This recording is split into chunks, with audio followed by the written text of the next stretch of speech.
All right, welcome back to Real Estate Team Builders.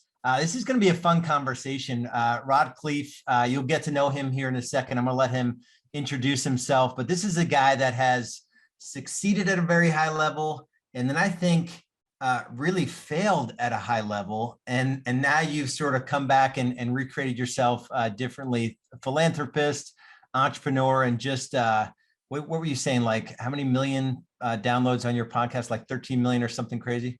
Yeah. We just broke 13 million. Yeah. Just with a message in his heart to entrepreneurs and in the real estate investing space and apartment buildings and all that. Rod, just give us your intro, and then I would love to kind of hear your story, and I'll interject with any questions that I have. But I'm excited for this today. Oh, thanks, buddy. Well, listen, my story is my intro. So let me go back and give you a little background, because I think it'll really add value to some of the messaging I think we want to give today. So I immigrated this country. I'm an immigrant. I was born in the Netherlands, Holland, wooden shoes, windmills, and I came over with my brother, Albert, my mother's Vansha, and we ended up in Denver, Colorado. And we really struggled when we first got here. I remember eating expired food. She shopped at an expired food store when that was legal. And we drank powdered milk with our cereal in the morning instead of real milk because it was cheaper. And trust me, it sounds better than it is. And I remember wearing clothes from the Goodwill and the Salvation Army all the way through junior high school till I finally lied about my age at Burger King so I could buy my own clothes and got a job flipping burgers. But, I'm sure you've got listeners that had harder than we did, or maybe even have it harder now. But I knew I wanted more. And luckily, my mom had an incredible work ethic. So she babysat kids, a lot of kids. We always had a house full of kids. And with her babysitting money, she was an entrepreneur. And she invested in the stock market successfully, in IPOs. She invested in real estate as well. And the first real estate acquisition was the house directly across the street from us where I grew up, that she bought for about $30,000 when I was 14. When I was 17, she told me she'd made $20,000 in her sleep, that had gone up in value $20,000. I'm like, what? You just made 20 grand? You didn't do anything? Screw college. I'm getting into real estate. So I went out and got my real estate broker's license right when I turned 18. I was actually a broker. I wasn't just an agent. Like I was telling you before we started recording, Lars, that back then you could do that with education. Now they need, you need some freaking experience before they'll let you run your own office. But I was a broker. But anyway, so my first year in real estate, I made about $8 grand. This is 1978. My second year, maybe 10 grand. But my third year, I made over $100,000. So what happened between year 2 and year 3 that caused me to 10x my income? Well, what happened was I met a guy that taught me about the importance of mindset and psychology. I was actually dating his daughter, and just how, 80 to 90% of your success in anything, including real estate sales or investment, is mindset. It's psychology. Only 10 to 20% is the mechanical stuff, we talk about on our podcast, Lars, the real estate technical stuff. It's you got to actually take action with what you learn. You got to actually push through fear, push through limiting beliefs, or maybe you're comfortable and the comfort zone's a warm place and we know nothing freaking grows there, right? So, fast forward to today, I've owned a couple thousand houses that I've rented long-term in 3 states. I own thousands of apartment units. In 2006, my net worth went up $17 million while I slept. And you might be like, wow. And I was like, wow. And, that's about $8,000 an hour over a 40-hour work week for the year. And of course, anybody that holds still long enough, my ego had to tell them that. And I got a head so big, I could barely fit it through a door. I thought I was a real estate god. And, when that'll happen, God of the universe will give you a nice little smackdown. Well, that was 2008. I lost that 17 million, a lot more. I lost $50 million conservatively in 2008 and 9. And so what I'm known for talking about on my podcast, it's called Lifetime Cash Flow Through Real Estate Investing, is the mindset it took to have 50 million to lose in the first place. And then maybe as importantly, or maybe more importantly, the mindset it took to recover from losing 50 million to the success that I'm blessed to have today. So, would love to drill down on that with you if you feel like it's valuable, Lars. Yeah, I mean, there's so much good stuff that you just barely touched on, especially the mechanics versus the mindset. Like take weight loss, for example. We chatted about that before we hit record, right? Right. Is there any shortage of strategies to be physically fit and skinny? Right. There's none. It's 100% mindset. Right. So yeah, so let's dig into as much as you think helpful, right? Because I do give a lot of tactics and tools and systems away in the podcast. let's Let's save do the all tactics. the mindset and psychology stuff. Yeah, let's save the tactics for another episode, because I'll tell you, I really think that especially with the fact that we're heading into a recession. Okay, there's no question. I mean, all the big names, big money finance people, big CEOs of the banks are saying one just called it a hurricane yesterday. Jamie Dimon called it a hurricane coming. So, and that's going to impact our business. And if you're selling real estate, it's going to impact your business. And so mindset is going to be critical to get you through that. So, how did I recover from losing 50 million bucks? Well, I'll tell you, the first thing I did was I reassociated with what I wanted and why I wanted it. Okay. Goals are freaking critical. If you come to one of my boot camps, and I've got one coming up, a 3-day boot camp coming up the end of July, the first thing we do, it's in Denver, and I'll give you guys a hell of a deal if you want to come, but it's in Denver. And the first thing we do is goal setting on steroids, the first hour and a half. That's all we do, because how do you get anything if you don't know what the heck it is? You got to know what you want and why you want it. And so, and it's very, very important, because you've got to have what Napoleon Hill calls a burning desire. Okay. That's how you push through fear. That's how you push through, Napoleon Hill wrote the book, Think and Grow Rich, and you need to read that. If you have, in fact, you should read it a couple times a year. It's that important, but you got to have that desire to push through the fear, to push through the limiting beliefs, to, get uncomfortable and make things happen. And so let me describe that process real quick. That goal setting process, if you can't come to my boot camp. But basically you pick an hour when you have a lot of energy, and you sit down and you write down everything you could ever want in life, all the stuff, the houses, the cars, the boats, the jet skis, the planes, all the stuff, and take the lid off your brain. Imagine if you write it down that you're going to get it, which is not outside the realm of reality. Okay. Because what that does is it triggers something in your brain called your reticular activating system. And what that is it's a subconscious filter that you're not aware of it consciously, but your brain points you in the direction of what it thinks you're interested in. And the greatest example of this is when you first buy a car. You never really notice them. You buy them, then they're everywhere. I mean, were they there before? Of course they were. And that's your reticular activating system. And it's the same thing with your goals. So write down everything you could want. Write down how much cash flow you want from your real estate investments, say in 3 years and again in 10 years. Write down how much money you want in the bank in 3 years and 10 years in case the what hits the fan fund. Write down and also write down all the things you want to do in this lifetime. I've got a friend that's climbing every mountain over 14,000 feet, stuff like that. Maybe you want to write a book. I jumped out of a perfectly good airplane a few years ago. I'll never freaking do it again, but it's off the list. That stuff too, that bucket list stuff, write that down too. Then also write down everything you want. So it's not just the stuff, it's everything you want to do, be, or have. Here's what's sad, Lars. People spend more time planning a freaking Christmas party or birthday party than they do designing their lives. This is designing your life. And so, write down all that stuff, write down what you want to learn this lifetime. If you want to learn a foreign language or a skill set, if you want to learn multifamily, for God's sakes, come spend 3 days with me in Denver the end of July. And if you're a peep of Lars here, I'll give you tickets for $197. And it's not a sales pitch to spend 3 days with me and learn this business. So, and I'll tell you how to do that later. But the point is, if you want to learn something, write that down. And then lastly, write down who you want to help. Why? Because we'll do more for others than we'll ever do for ourselves. And this is the fuel that gets you to get up early, to stay up late, to work on Saturdays, to grind for a few years like most people won't, to live the rest of your life like most people can't. This is that fuel. So once you can't think of another thing, I want you to put a time limit on each goal. I want you to write down a 1, a 3, a 5, or 10, or a 20 for how many years you think it's going to take you to achieve it.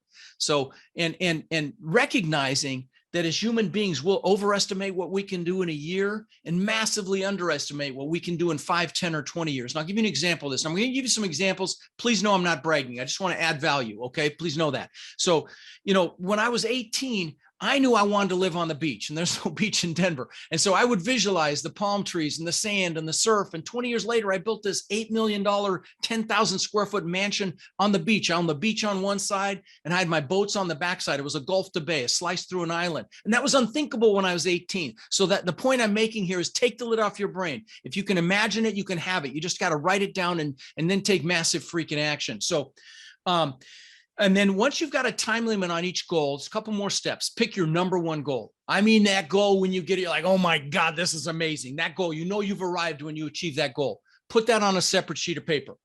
Then, and by the way, I did this on January 1st of this year. And if you can't you're not interested in multifamily, you don't want to come to my boot camp, go to rodslinks.com. I did it professionally with music. There's a guide you can download, and I will guide you through this process. Do it with your spouse, your significant other. Do it with your kids if they're old enough. It's very, very powerful to get aligned on what you want. Again, don't spend more time on your birthday party than you do designing your life. Come spend an hour with me, do your goals. You'll be glad you did. So again, that's rodslinks.com.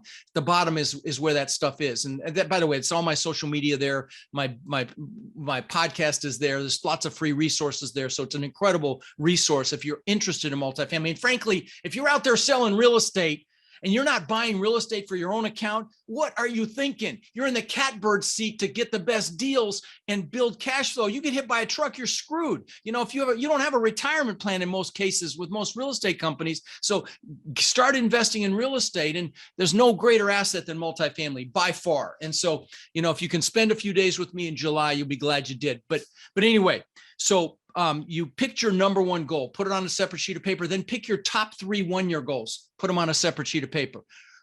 Recognizing, like I said, that people underestimate what they can do in a year and overestimate what they can do in a year and massively underestimate what they can do in a longer period of time. So you've got 4 goals, leave some room in between them. Like I said, if you download that guide at rodslinks.com, you'll be just right on that, but you can use a piece of paper. Okay, at this point, you're ahead of 99.9% of the people on the planet that do a New Year's resolution that's forgotten by February. But there's one more really important step. You need to write down underneath each one of those goals why it's an absolute freaking must for you to achieve. Okay. And you want to use emotionally charged words like amazing, beautiful, incredible when you're writing your descriptions. So I can show my kids what incredible success looks like. So I can show my wife what it means to live a life of amazing abundance. So we can have complete freedom to do whatever we want, whenever we want, wherever we want, bring whoever we want. Whatever's going to juice you, write it down and make it compelling, because it's the why that's going to drive you, and much more than the goal itself. Once you've got a reason why underneath each goal, and we're almost done, put a negative reason if you don't achieve the goal. Put some negative impact in there if you don't achieve the goal. Make it freaking hurt, so I don't feel like a failure. So I don't fail my kids. So I don't fail my husband or wife. So I don't live a life of regret. Here's why this is important. As human beings, we'll do more to avoid pain than gain pleasure. And you want to use this as the fuel that's going to get you to get up early and make things happen for yourself. So put some pain in there. And, you know, I'll give you an example of this. There was this nurse in Australia, a hospice nurse. So, you know, she took care of people when they were about to die. And Lars, she asked him a question. The question was, do you have any regrets? And she wrote a book about it. It's called The 5 Regrets of Dying. You know what the number one regret was? Not living the life I could have lived, living someone else's life, not doing what I know I'm capable of. I can't think of anything worse than that. Okay. You know, if you're out there and you're afraid of failure, fear regret much more. We fail our way to success. I call them seminars. You know, that was a $50 million seminar. And I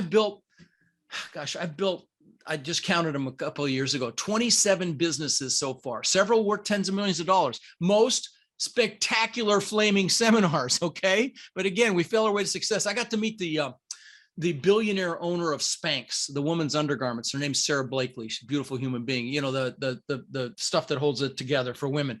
Well, she started with $5,000 and she's worth several billion now, but I met her at her mastermind and she told me that her dad used to ask her and her brother once a week, what have you failed at this week? And I thought, what a great freaking question to ask your kids so they don't fear failure. But anyway, so you've got your positive, negative reasons why. Go get pictures of your goals or make declarations. Let me give you an example of this.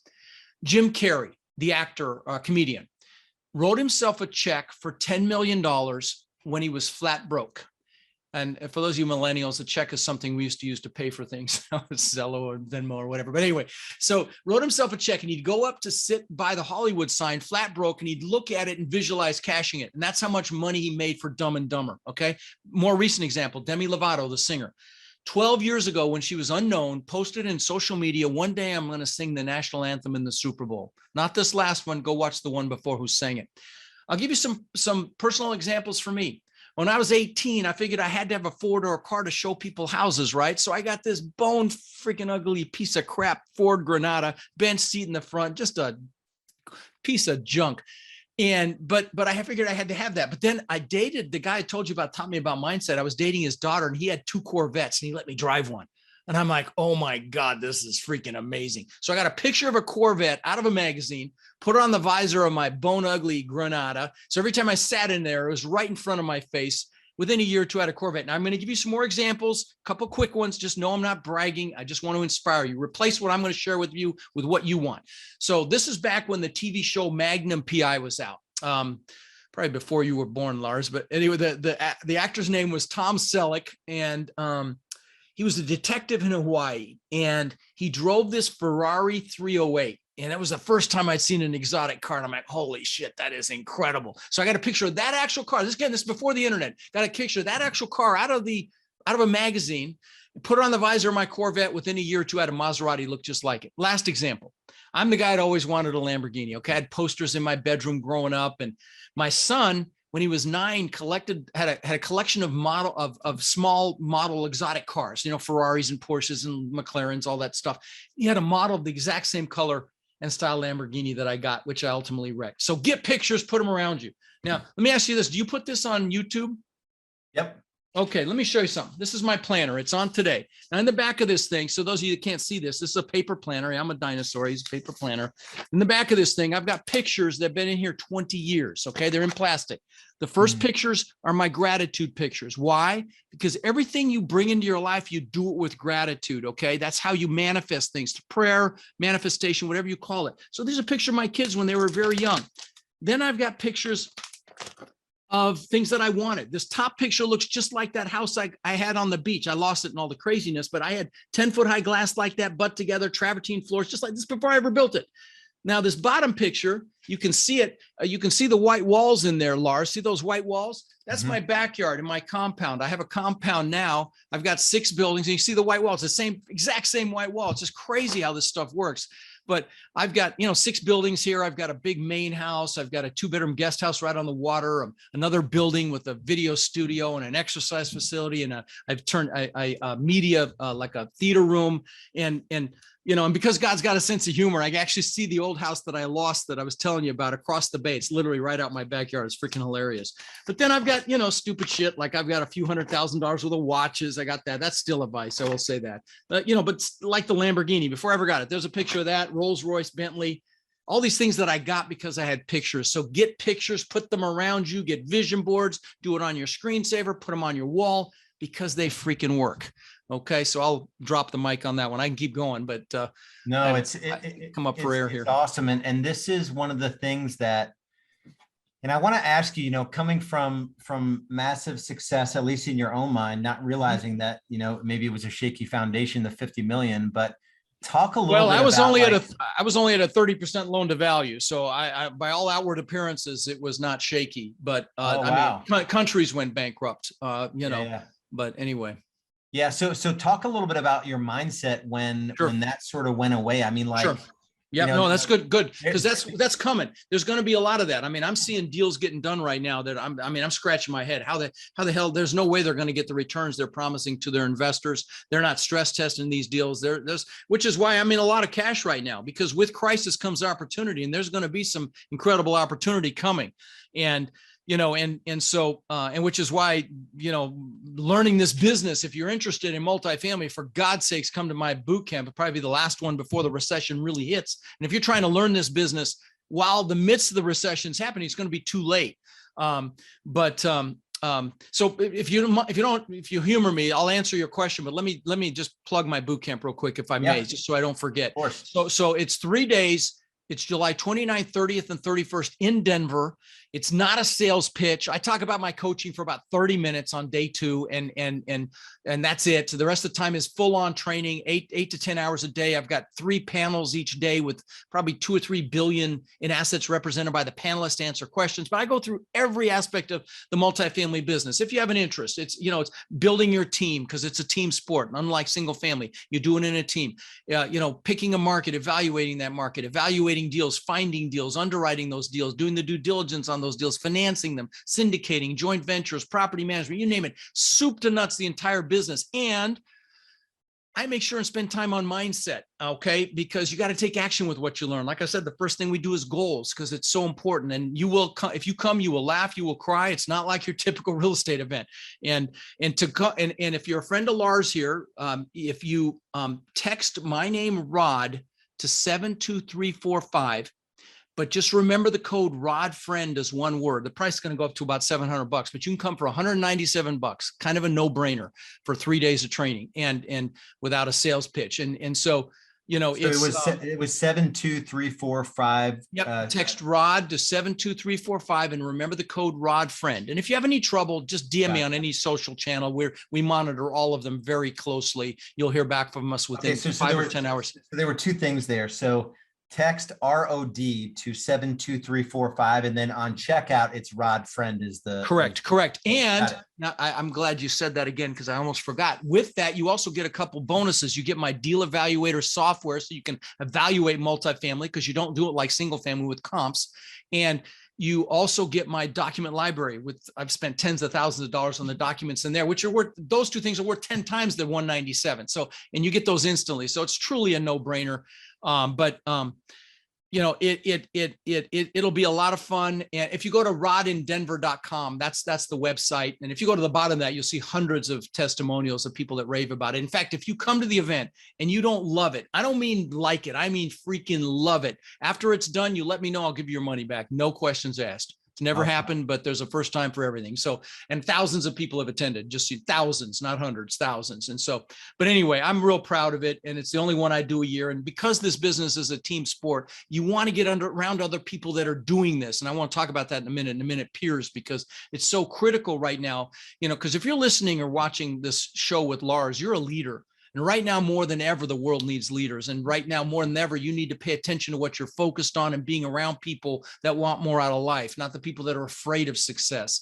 So, you know, we can talk about that a little more if we have time. But so how did I recover? I got reassociated with my goals. That's number one. Okay. And why I wanted it and what I wanted and why I wanted it. Because it would have been real easy to focus on the pain and the loss. And it's a natural human tendency to connect through pain. And then I just made a decision, you know, that I had to pull myself out of this. And I actually built a $10 million company helping people save their homes. And ultimately, I wanted to get back into real estate and I started my podcast and about 6 years ago. And because I wanted to tell people about my story that, you know, I lost everything because it was single family that pulled me down. I had 800 houses and those pulled me down. My apartments did just fine. I had several apartment complexes that would have survived if I hadn't cross collateralized them with packages of houses. And, but the bottom line is, so I started the podcast and I used to tell people, I'll never sell you anything. Now I'm a liar because I never planned to. I just wanted to add value. Now I've got courses and coaching and everything else, but it's been a wild ride. But I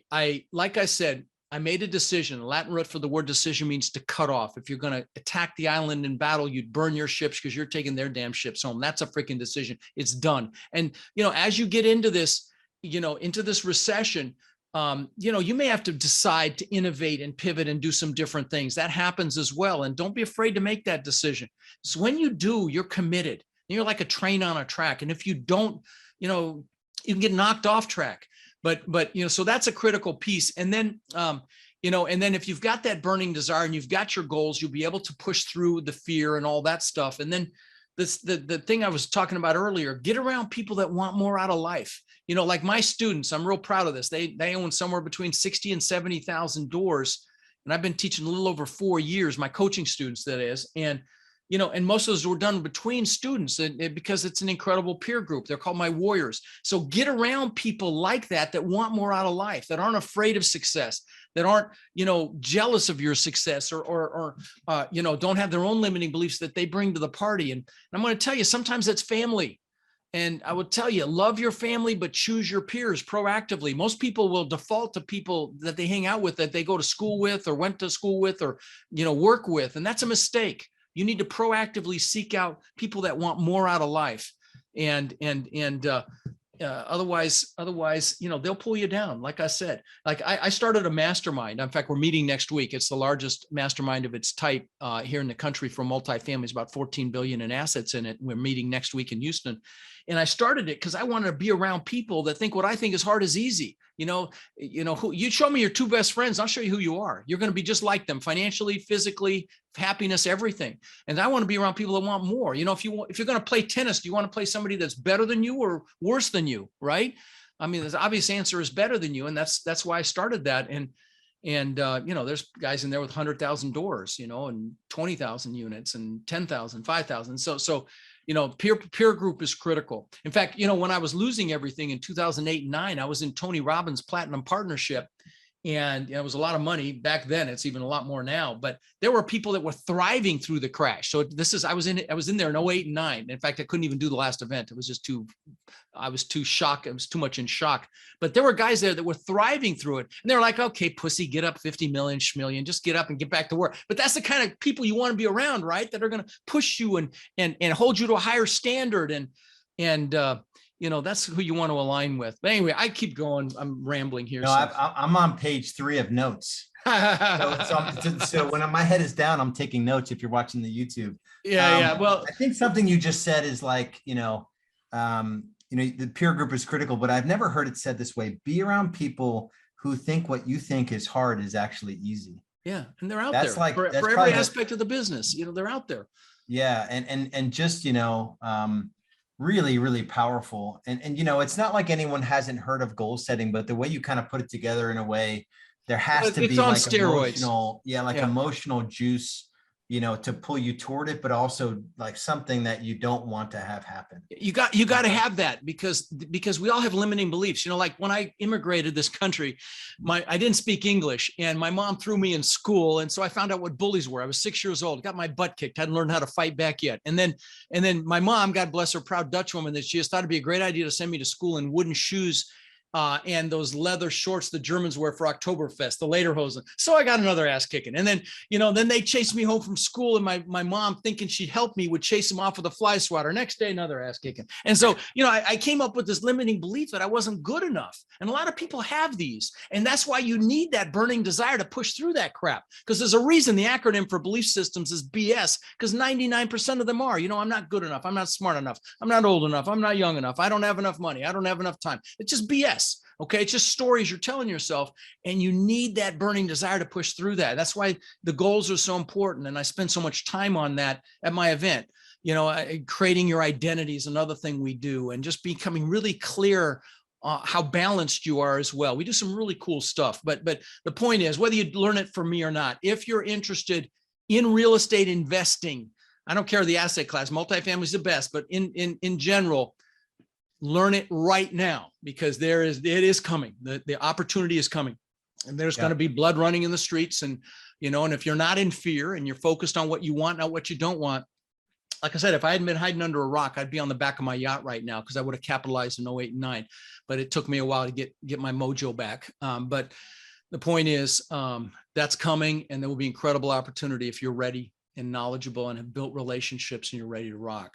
Awesome. Let's end with this real quick. Tell us about the foundation. I know you're a philanthropist. Oh, so let me tell a story around goals. Okay. So, I told you about that house I built on the beach. Okay. I worked for that thing for 20 freaking years. I mean, just to describe it, I said a beach on one side, boats on the backside, big spiral staircase up through the middle, wine cellar, elevator. On the second floor, I had aquariums built around that spiral staircase. Cost me almost 200 grand. So this gives you an idea of the house.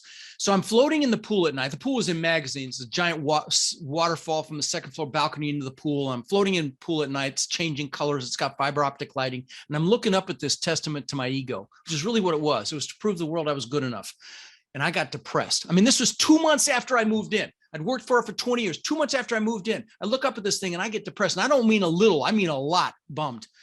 And I'm like, what the hell? I've just achieved success like times 1,000. Well, here's a couple of things that I realized when I look back on it. One was, don't achieve a big goal without having other goals lined up behind it. Like the good book says, without a vision, the people perish. I didn't know what I was going to do next. I need a vision for the future. But there were a couple other things. It's never about the goals. It's about progress and growth on your path to the goals. Happiness comes from progress and growth. Like they say, the happiest days of a boat owner's life are the day they buy the boat and the day they sell the boat. It's that way with goals. They're short-lived, but you need them to create that burning desire. But the big thing was, I'd been totally focused on myself, Rod, show the world I matter, show the world I'm good enough. And that's the year I came across Tony Robbins and found out. I went to one of his events, and if you can see him, just do it. Trust me, you'll thank me while he's still talking. But I spent 20 years following him around the planet after that. I was so impressed with the technology. But I found out that he fed families for the holidays. I'm like, what a concept. Do something for someone else. I had to be 40 to get that memo.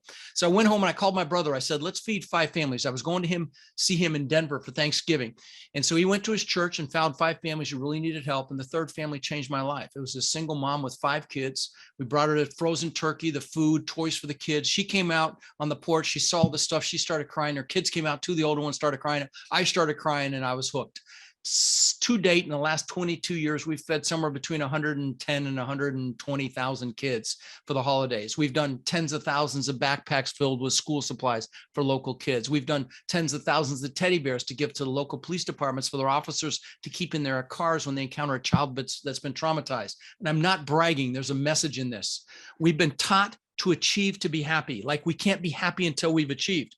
But if you're giving back, you're happily achieving.